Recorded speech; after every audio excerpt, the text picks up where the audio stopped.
कभी कभी लगता है ये मन कभी चुप क्यों नहीं होता।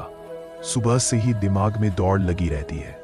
करियर क्या होगा, मैं दूसरों से पीछे क्यों हूं, क्या मैं सच में सफल हो पाऊंगा, अगर कुछ गलत हो गया तो। मन हर वक्त या तो भविष्य की चिंता में उलझा होता है या अतीत की गलती में फंसा होता है। नींद आती है पर सुकून नहीं, दिन बीतते हैं पर समाधान नहीं। ऐसे ही एक दिन एक युवक उदास बैठा था, सिर झुका हुआ, आंखें थकी हुई और आत्मा अंदर से खाली सी लग रही थी। वह बोला, हे भगवान, सब कुछ तो है, फिर भी दिल बेचैन क्यों है, मन शांत क्यों नहीं होता। तभी धीरे से हवा चली और एक दिव्य प्रकाश में एक आवाज आई, हे अर्जुन, यह प्रश्न तेरा ही नहीं, हर मनुष्य का है। यह श्री कृष्ण की वाणी थी। युवक चौंका नहीं, शायद इस दर्द में अब आश्चर्य की कोई जगह नहीं थी। वह बस सुनता गया। श्री कृष्ण बोले, मन शांत इसलिए नहीं होता क्योंकि वह या तो भाग रहा होता है या पछता रहा होता है।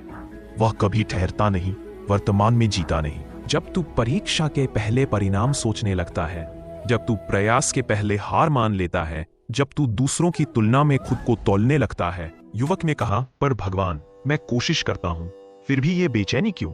श्री कृष्ण मुस्कुराए, क्योंकि तू परिणाम पर अधिकार चाहता है, तू भविष्य को नियंत्रित करना चाहता है, परंतु अर्जुन, तू सिर्फ कर्म पर अधिकार रखता है। जब तू अपने कर्म को पूजा समझकर करेगा, परिणाम की चिंता किए बिना, तभी मन में शांति आएगी। जैसे एक वृक्ष बीज से बनने में समय लेता है, वैसे ही सफलता भी धीरे धीरे आकार लेती है। तू उसे जितना खींचेगा, वह उतनी ही देर से आएगी। बस पानी देना तेरा काम है, फल देना मेरा। युवक की आंखों से आंसू निकलने लगे। भगवान, मैं थक गया हूँ, ये दौड़, ये अपेक्षाएं, ये निराशा, मैं खुद को खोता जा रहा हूँ। श्री कृष्ण ने कहा, तू खुद को कैसे खो सकता है जब तू स्वयं मेरा अंश है। जो थकान तू महसूस कर रहा है, वह तेरे मैं से जुड़ी हुई है। जब तू मैं को त्याग देगा और सिर्फ प्रयास को अपनाएगा, तभी असली विश्राम आएगा। तू अपने मन से बोल, मन तू मेरा दास है, मैं तेरा नहीं। मन को साधना पड़ता है अर्जुन, उसे निर्देश देना पड़ता है।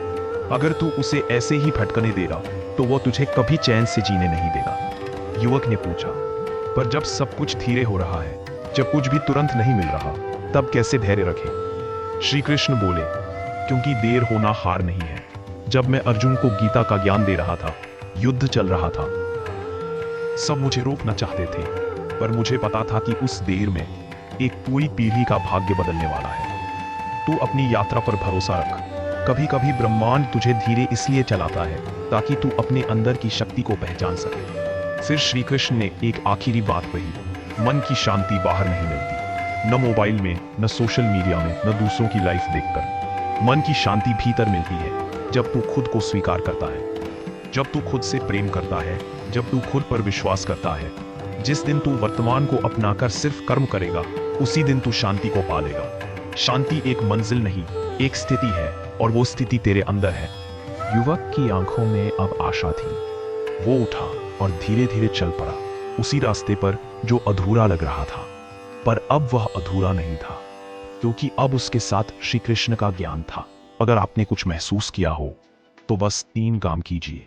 वीडियो को लाइक कीजिए, कमेंट में लिखिए जय श्री कृष्ण, और चैनल को सब्सक्राइब कीजिए, क्योंकि हो सकता है आपका एक क्लिक किसी और की जिंदगी भी बदल दे।